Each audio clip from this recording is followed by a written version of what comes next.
If you're in crypto, you might want to cash out some of your crypto into fiat, and you're looking to do it legally without getting your accounts blocked. So how do you do it? How do you go from USDT to USD? And then how do you go from USD to AED? Because this is the currency of the UAE. Now, with that being said, actually, one fun fact, if you don't know this already, the dirham is pegged to the US dollar, meaning $1 US equals 3.6725 dirhams. And this does not fluctuate. Now let's go over why people actually get blocked, because I see this all the time, even with an account like Wise. Has nothing to do with crypto. Sometimes you receive payments and your accounts get blocked for whatever reason. Ourselves here, that happens a lot. We get it unblocked, but it does get blocked. Why does it get blocked though? Same reason why a crypto transfer would get blocked. The bank or the exchange doesn't really know or like where the funds are coming from. For example, let's say I had a client, they send me a bank transfer. The bank might not know this person too well, or maybe there's something flagged on their account. Now, when I receive this, I have to explain what their name is, what they're paying for, where they're from, their date of birth, all these things. I provide that and it's fine because I'm doing legitimate business, right?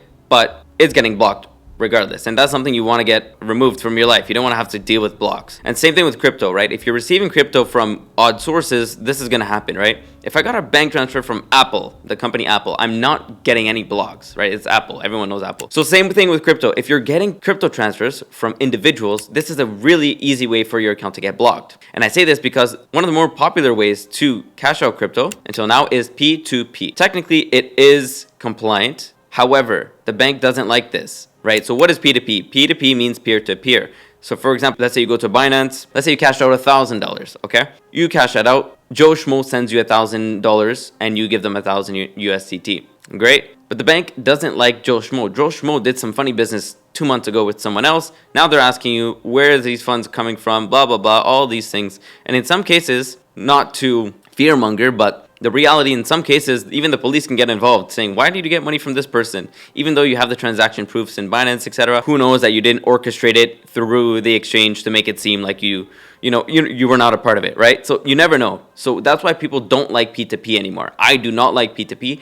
I am opposed to people using P2P. So if you want compliant cash outs, what you need to do is deal directly with the exchange or one very trusted partner, which in some cases that would be unregulated crypto cash outs. But anyway, how do you do this? Well, you can get a partnership with many exchanges: Binance, OKX, M2, KuCoin, etc. These exchanges do offer OTC. In the case of Binance, right now they don't offer OTC. However, some of the other ones on our list do. Now, of course, if you're looking for our private relationship manager that we have here at GenZone, that all of our GenZone clients use to cash out their crypto without any issues, it's mostly targeted for high net worth individuals. So if you're looking to cash out bigger amounts, no issue. Even if you're looking to cash out $1 million, it's fine. We can use this provider. But everything is done compliantly. KYC, KYB is done. When it's sent to your bank, it's not sent by some random person. It's sent by the exchange itself, which lowers your risk of blockages. And if your account does get blocked, you will have that additional support since we do have a private relationship manager. Now, the next thing you want to do is work with banks that are a little bit more familiar with cryptocurrency. So for example, Emirates NBD is very good for this. Also, RAKBank recently added a crypto function to their platform, so they're becoming more crypto friendly. WheelBank is okay for this. I haven't had any issues personally, but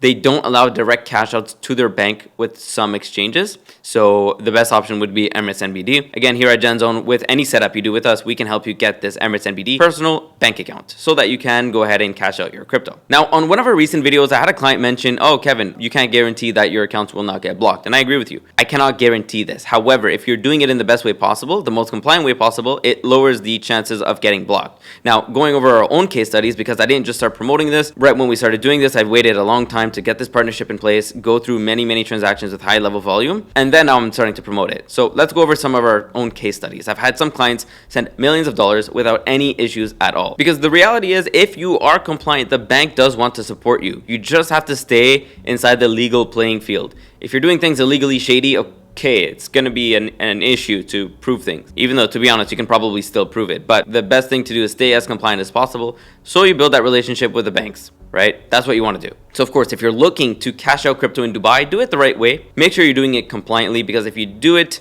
in the way that's not supposed to be done, you might come into having issues. So for the purpose of this video, what are ways that could give you issues using unregulated payment providers? For example, there's a lot of cash outlets in Dubai that allow you to convert and swap crypto. They operate openly. To be honest, I don't understand how, but anyway, they operate openly. I'm guessing they're getting fines, but their profits just make the fines irrelevant or negligible. And then maybe you get that cash, you deposit it into your bank, and then maybe the bank asks, oh, where did this money come from? You can try and prove it, and I'm sure, to be honest with you, it might still be okay, but you don't want to have to go through these issues. Even these same providers can give you bank transfers from their bank directly. They can give you manager's checks, etc. But it's not always compliant. So it's important to do it the compliant way. So for crypto to fiat into your bank, you can use these exchanges. They're regulated by ADGM and VARA, which are the regulators, the main ones here in the UAE. If you wanted to buy property, you can also cash out crypto very easily, legally as well. Get manager's checks and get bank transfers legally. I want to say this really clearly because there's a lot of illegal stuff. This is done legally. So of course, if you're looking for that assistance, send us a message, book a call. We're more than happy to get on a call with you, break down everything in detail. And of course, if you need further assistance, you can watch any video on the channel or comment down below and we would be more than happy to get back to you. Now, of course, if you're looking for more information about this, you're gonna watch this video right here that goes over it in a little bit more detail.